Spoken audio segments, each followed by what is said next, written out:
afternoon from Milwaukee, Wisconsin, where it is time for Big East Women's Hoops. Today it's the Marquette Golden Eagles looking to hand the top-ranked UConn Huskies their first loss of the season. A packed house here at the I.L. McGuire Center, and elite vibes for a great matchup to come here on FS1. So difficult for teams to get through the press and then break them down in the half court as we check out today's starting lineup, sponsored by Jeep. There's only one for UConn. It's the same starting five they've rolled out for a majority of the season. Now, Sarah Strong did sit out to rest 1 week ago against Butler, but she is back. An all three-level scorer, defensively staunch and solid. What can't she do? Yeah, that's probably a pretty good question. There's not much that Sarah Strong can't do as we get you set for tip-off here moments away. The 25th all-time meeting between these two teams. A fantastic crowd here, ready for tip-off momentarily. Now, Marquette has only won against UConn one time. Today would be the biggest upset we've seen in college basketball this season if they were to pull it off. But head coach Kara Consuegra, of course, has her team ready to rock and roll. And we are rock and rolling here in Milwaukee, Wisconsin. It is the home team that wins the tip-off and will have the first possession. This Marquette team looking to snap a 2-game losing streak, trying to avoid a 3-game losing streak that has not happened in the last 2 seasons under their head coach, as Forbes immediately is really double-teamed down low. Well, you can see the defense by UConn being very disruptive. Right away, Forbes double-teamed. Kara Consuegra told us yesterday they did that to her in the last game, anticipating it again. That man-to-man defense, it's so solid in terms of the discipline. It almost looks like a zone because of how well disciplined they are in the gaps. Mason going to pull it back out, but this year this Marquette team, Christy, has dealt with a boatload of injuries. Their starting point guard, Olivia Porter, out for the season. Yeah, absolutely, and that really does a number for you. As you saw Mason pull up in the mid-range, you have the confidence, obviously, of being able to string games together like that, but at the same time, you know that Marquette's coming off of a 2-game losing streak, but before that they had won 5 consecutive games. So, and blitz, Lee Volker just a little too extracurricular with the contact. Arnold called for her first foul, the first team foul here for UConn in this first quarter. There's some pressure from Strong on the outside. 9 on the shot clock now. And trying to match some angles to get an entry touch to Forbes. Mason puts up a tough shot and it goes down. 5-0 start for Marquette. Mason only shoots at 28% from 3. You saw Ashlyn Shade getting that jump ball. Oh, double or carry. Travel and the carry over here. Yep. Here you see this UConn press doing what they do. Marquette spent quite a bit of time working on press breaking yesterday during practice. And Kara Consuegra said that they didn't really have that much trouble with the press. And she told us yesterday that, you know, it was in the quarter court where they had most of their miscues on the offensive end, and UConn was able to turn that into early offense. Speaking of early, yeah, the technique on her shot, it's beautiful to watch. Shooting more than 45% from 3. Phenomenal. And averaging 23 points per game, and more than that even as Forbes tries from 3. Can't get it to go in the month of February. Azzi Fudd's been on fire. Yeah, I mean, she's been absolutely phenomenal coming off of the national championship where she was most valuable player of the Final Four. There's a foul called as KK Arnold. There's head coach Gino Auriemma, been on the bench for 4+ decades for UConn. Coach Kara Consuegra in her 2nd season at the helm. And by the way, this matchup features the reigning Big East co-coaches of the year. I love that Kara Consuegra said, hey, we're getting great looks. They'll fall. They're taking the proper shots. So if they don't go in, I mean, you're not going to make 100%. You're going to make probably half of those or a little less than half. Yep. So as long as you're taking good quality looks, 5th in the country coming in as a recruit. So go ahead and do you, and I think she's released that and done a great job. Ball out of play, but it will stay here. Yeah. I mean, yeah, Hoopers across the board, and right here defensively. Sarah Strong sending that out with ease. Clean up top block. Sarah Strong with 80+ blocks this season as she just gets it done defensively time and time again. 3-level scorer and initiator off of rebounds. Pops it from 3. Can't get it to go that time. Strong surpassed 1,000 career points a couple weeks back against Notre Dame, midway through her sophomore year. Yeah, Forbes just 4 points away from that herself. Yep. Forbes unfortunately gives it away. Once again, trying to catch that interior pass. Zabel on the break. Back to Fudd. Fudd with time, and she doesn't miss. Didn't need much time for that. Perkins. To the shoot. Gotta go. Gotta go. Puts it up off the glass. It did catch the rim. Good switch on that one by Heckle and Arnold. Strong comes up short. Fight for the rebound. Mason comes away with it. Uncharacteristically. A couple of shots inside by Strong, coming up short on the rim. Ball over the top to Vice. Nicely done. Great execution. Very nice spacing. But that pass had to be put exactly where it was put. Right in the pocket. All she had to do was lift and flick it. Tremendous. Marquette within one here. The fans getting into it on their home floor. Strong with the fake. Blows by Vice, gets it inside, and one opportunity for the sophomore sensation. And Mason probably wondering, man, I probably should have tagged her a little harder. And you saw Mason like, dang. Yeah, like I didn't really do much. But you did something, but it wasn't enough. Everyone across the country this season with undefeated UConn, 26-0. Right, but they shadow those rebounders, and it really makes it tough if a perimeter player gets the rebound, as they did on the last play. KK Arnold back in and pushing pace. Ooh, KK Arnold! That was a thing of beauty. That was my crossover because my left hand was not great. So the in and out, hey, so KK Arnold with a slivering move to the rim. Volker with a three-point response. Lee Volker played AAU basketball together in the DMV. They know one another very well. They're matched up at the present moment with GTS Fusion. They had a great run. Bree Scott was on that team too, Georgetown fifth-year player. Marquette hunting for the last shot here of this first quarter. Down by just 3. Heaved up, misses everything. Vice almost able to collect. Did not get it off in time, but still a very competitive and a strong first quarter. I had UConn earlier this season and asked Gino Rayema, like, people are saying that this iteration of Husky basketball is better than last year's championship team, and he said, you know, we just have more guys that can do more things. Yeah.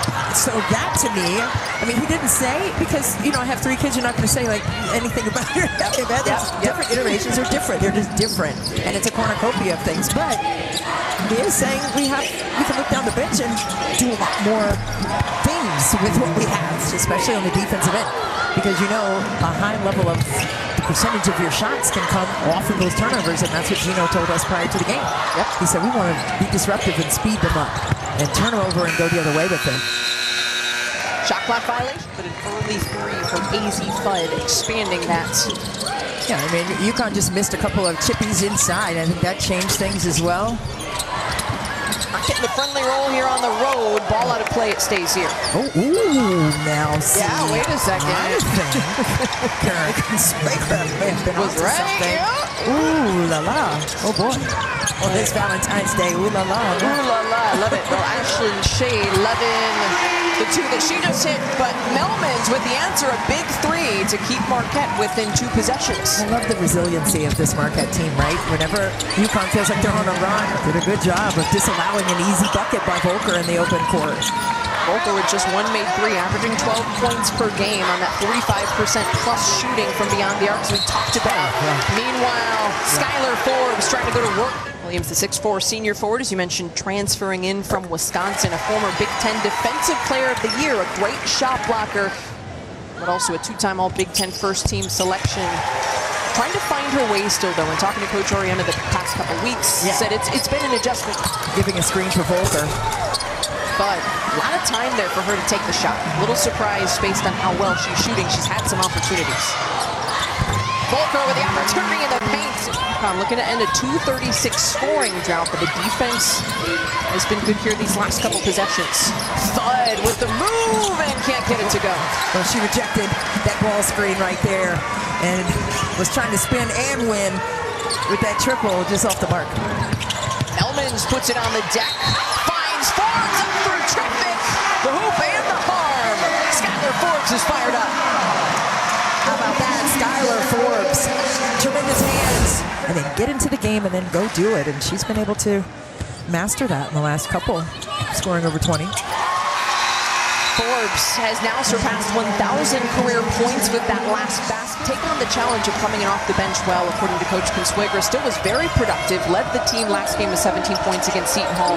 Now can she do it while starting again after a little bit of a reset? Yeah, 60 points for Forbes in the last 3 games. Great passing, and Gina Alfie. And I love when coaches can take the pressure off players in that way. Tap them on the back, say, hey, I know you wanted to fix that. You can do it next time. A That's one thing about Coach Consuegra. She's so tuned into her team, but there's Kaylee Heckel with the steal and the score. UConn goes up by 4. Nicely done there by Heckel, being able to size up the defense and make that spinning move. Arnold got a hand on it. Strong came up short. Fudd with a shot fake, steps it into mid-range. She is automatic and been so good this season from that distance. But the defense has really been on point. Look at UConn getting right into the passing lane. Heckel right here, spinning and winning in transition and getting that deuce to go. And then Azzi Fudd, run her off the line if you want to. That mini game is still tough.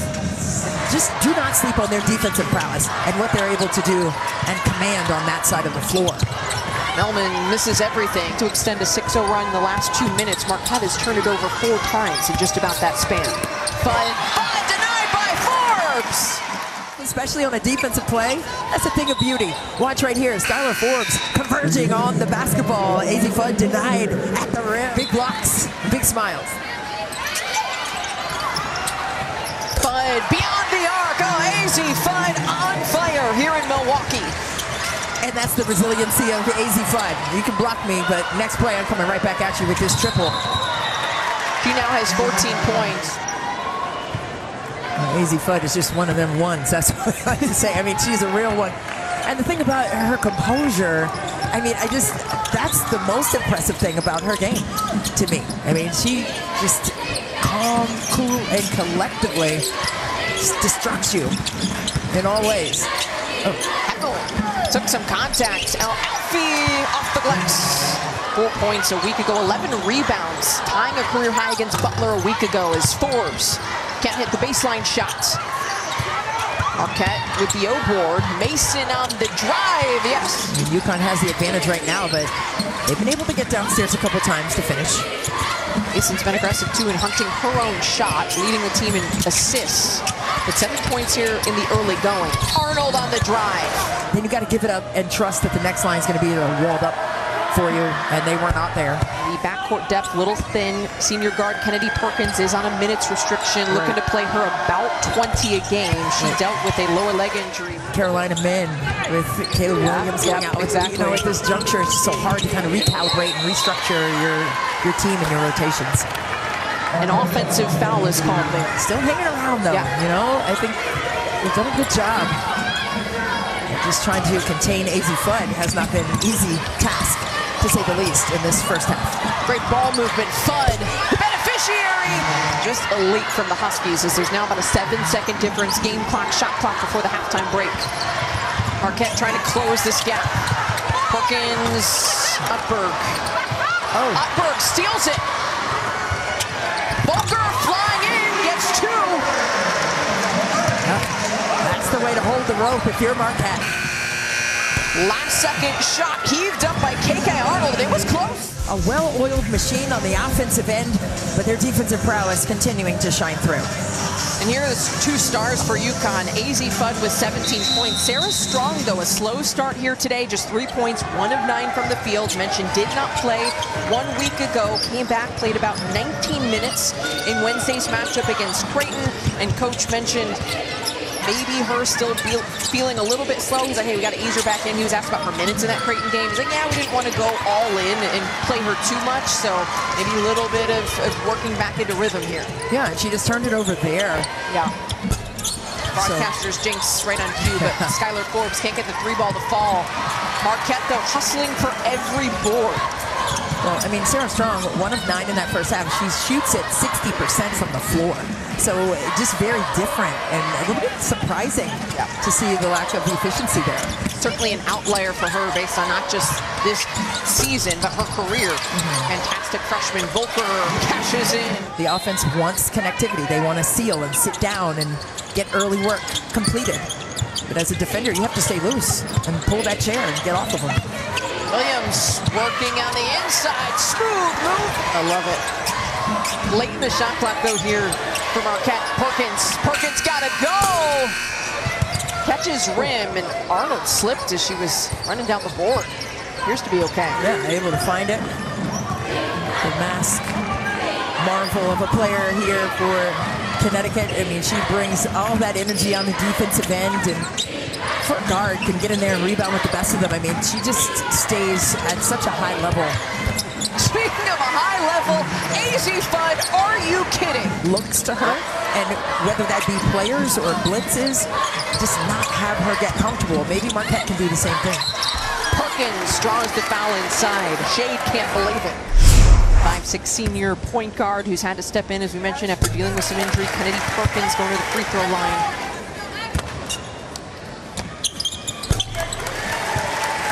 It down there with the second one, and Coach Consuegra has talked about her needing to step up, feeling like really during this losing streak they've been missing that floor general that Olivia Porter was to provide leadership. Strong with an easy two inside. Good job by Azzi Fudd to force Lee-Volker to pass that thing out. But she had an opportunity to crack the code inside. Azzi Fudd said no. Meanwhile, there's a response. Volker to get a great clean look from three. Volker, 44% striker, as we said, from range and from two. Strong striker inside. Starting to get going here in the third quarter. And that was great because Azzi Fudd was on the weak side corner, so Lee-Volker couldn't come in and help on the weak side there for Strong. That was a great pass by UConn. Strong now with 7 points. Well, that's what you do when you're UConn, right? You set up a power player like Sarah Strong and Azzi Fudd, you put them on the same side. Look at them right here, right? It really makes tough choices for the defense, and they're going to the same thing again, right? No help on the weak side. Why not? Why not if it's working? And Strong draws the foul. Blistering the nets. Can't help. So UConn knows that. So even before Sarah Strong touched the basketball, that play was already structured for success. That's the thing about this UConn team. I know you're full of it today. Hey, man, listen, our bar's over here. You're on fire like Azzi Fudd. I'm not going to fudd around and find out, okay? I said DMV. Strong going the other way. Perkins. Strong will go to the free throw line for two. Obviously, you have Lauren Betts on the interior, standing at 6'7" and just a dominating force in the game. I mean, another player who could, along with Sarah Strong, at UCLA, number 2 in the country, sitting right behind UConn. That's the team that knocked UCLA out of the Final Four last year. So they are narrowing in on having that be a possibility to happen again and run that back. Now, in your opinion, is UCLA the most prepared challenger of UConn when it comes to pursuing an Addy this season? That's a great question. I mean, I think with UConn's depth right now and their continuity on the defensive end, right now they may hold a slight edge, but with UCLA, I mean, they have been playing exceptionally well in a conference that could send 12 teams to the NCAA. I mean, Marquette was picked second in the Big East preseason poll. They were doubling up the next closest team in quad 1 wins with 12. The next closest team had 6, Christy. How about that? Just to give you an idea of how many quad 1 games they're playing. Like, they have one of the toughest schedules by number of metrics online. I've seen them at 1, 2, 3 in terms of the hardest schedules. And a big part of that is the Big Ten slate. Yeah, absolutely. You see some zone here by UConn, 2-3. And stepping in, and the bank is open for Kennedy Perkins, if I'm not mistaken. Marquette within 11, still playing very competitive against this top-ranked UConn team that is beating Big Ten opponents, or rather Big Ten, we're talking about the Big Ten, Big East opponents. On the other end, they have to match up with us too, and that's my favorite thing. That's what I said as a coach all the time, but coach, hey, they have this, that, and the other thing. And I was like, well, what do we have? Like, we have stuff too that they have to contend with, so let's not give so much credit. We're going to respect our opponents, but they're going to deal with what we bring to the table too. Forbes bring it to the table inside and draws the foul. Third team foul on UConn here late in this third quarter. Going back to the Huskies' dominance, it's a nearly 40-point-per-game differential overall in the season. 46 in Big East games, just to kind of put an exclamation point on how well Marquette is playing against a team that has been blowing out everybody, including top 25 opponents. Yeah, no doubt. 4-possession game here. Go to Strong inside. It's worked in the third quarter. Explosion off the ground, if you will. It missed a kind of a handful of close to the rim buckets.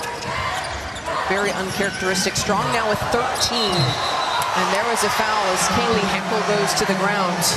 That shoulder lowered and displaced. Now that was Vice's third foul, so she heads to the bench, a key part of this Marquette team. Though she has not had a prolific scoring game, certainly does a variety of things. Strong does everything, though. Intentionality to her offensive attack mode. She is a dominating force, and we know that about her. They're just 1 of 9 in that first half if you are just joining us. Mason splits the defense, gets to the cup. They need more of that, right? The split action, 5 out, and then get right to the money. Strong with 15 points, 12 of that have come in the second half. Yeah. And you see a switch here with Volker and Forbes defensively with Strong and Fudd.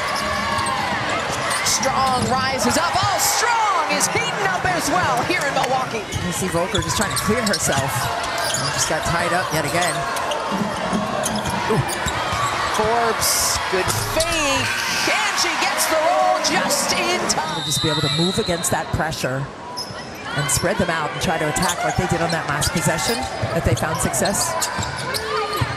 Fudd trying to get the last shot. Fudd off the glass. Azzi Fudd surpassing 20 points before the end of the third quarter. Well, Azzi Fudd is a lightning strike when it comes to her ability to finish plays. And just in the nick of time to close the third quarter, Azzi Fudd straight downhill, right to the money, and smooch up the window. She has flipped the switch in terms of her production, obviously with those 6 of 7 shooting numbers there for Sarah Strong, but they have gone to and through her as well. And I think that's part of it. Azzi Fudd went to work in that first half, and now it's been balanced out by Sarah Strong yet again right here. Strong with the last 17 points for UConn. And I think they wanted to test those numbers and test the temperature there inside, and they found it to be very scorching hot in there. Yeah, they fudded around and they found out. They found out. It wasn't Fudd all the time, it was also Strong, but I can't think of another analogy of Sarah Strong thing. So if you got something up your sleeve, Christy, now is the time. Oh, organic. UConn with the 15-point lead here. It's Fudd, it's Strong. Of course, they have so many others, though, who can contribute, which is what makes them so difficult to slow down. Zabel has not scored yet. She's in the game right now. You know, she's a player who can catch fire, but why not keep going to Sarah Strong? Spinning and winning. That's Sarah Strong right there. Oh, my God. I mean, her name just suits her, okay? Let's just call it that. She's just a sophomore.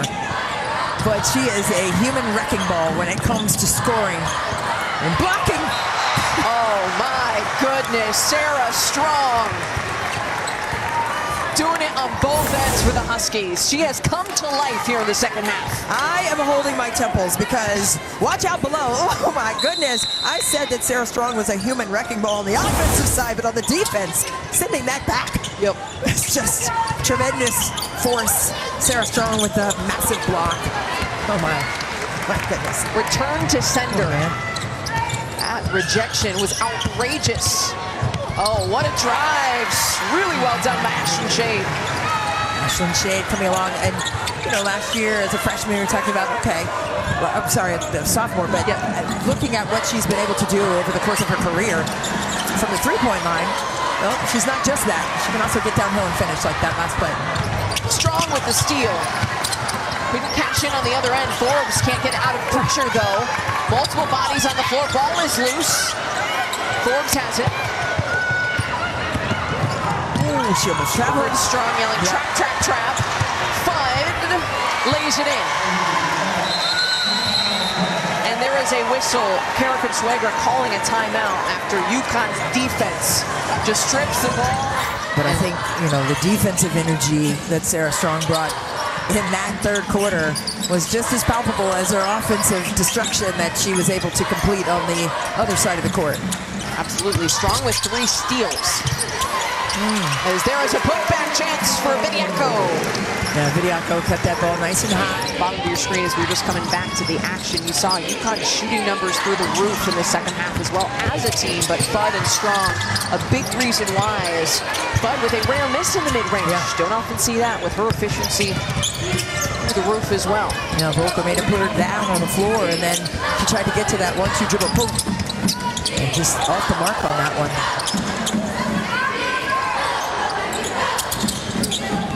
Volker from the corner. Oh, Volker knocks down the corner tray. Let Volker get busy and start to cook from the outside.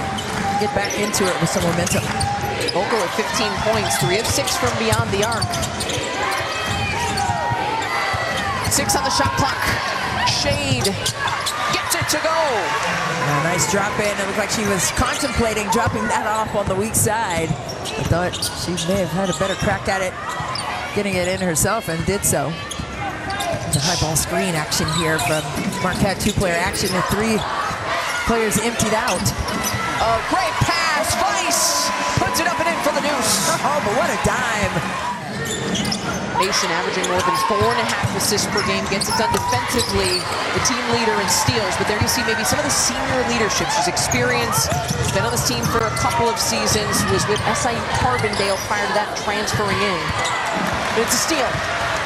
Fudd on the other end. She is cooking. Draws Fudd, 5 on the shot clock. Counting down here, Mason gets it off. Too strong. Had a chance though. Her fader game is tough too. Arnold, tough getting to the basket. Always have a transactional situation about your program, and that's what Gino Auriemma has done exceptionally well. The respect is there on both sides. A Naismith Basketball Hall of Famer for good reason. Absolutely. Gino Auriemma, one of the, if not the greatest coach to ever. And they had the Player of the Year last year, and a #1 overall pick in the WNBA draft to the Dallas Wings and Paige Beckers. And he said, wow, missing her. People are asking her, is this team better? It's like, dang, how do you say that? But I mean, every team is different. McDonald's All-Americans, the 8th and 9th players in this rotation, but people are bought into their roles. I just saw, Kaylee Heckel just got called for the foul, but she's a player who comes in here and she's embracing this role coming in off the bench, and that's what you see up and down. Everyone's willing to do what it takes for the team. Just about a 35-second difference. Game clock, shot clock, as Patterson can't get it to rattle home. It was a good look, though. Proper piercing of the paint for the spray-out opportunity in that mid-range. Forbes still working inside, and there's a whistle for the foul. I know Coach Auriemma has talked about just continuing to fine-tune right now and prepare his team in the way they know they need to play when it comes to NCAA tournament action. That's what he kind of continues to talk about. We've got to fine-tune and continue to hold ourselves to a higher standard. Occurred in the second half when Sarah Strong got cooking inside. And a lot of the players like Azzi Fudd and Sarah Strong, they're only going to play 3 quarters, or maybe just a skosh over 3 quarters in terms of minutes. So everyone else can kind of pick up the pace in that way. And speaking of pace, it was an 18-11 advantage in fast break points in this game, and I think that was a big difference. But 19 steals to just 5 steals for Marquette. I mean, the overall factor in this game was the defensive prowess by UConn and their ability to score off of those stops. This is a special UConn team continuing a special season, and they close out a road win here in Milwaukee. The Huskies with their tightest Big East win of the season, though, as Marquette put up a fight. They finish it off 71-56, the final score. Just super tough. They added a 0.5 seconds on the clock, and now we got the final. There is the buzzer officially. That'll do it for the UConn Huskies. Get the dubs. I mentioned 71-56. Now the formal final score. 71 is the fewest points for UConn this season, though. As I mentioned, kudos to Marquette for putting up a fight.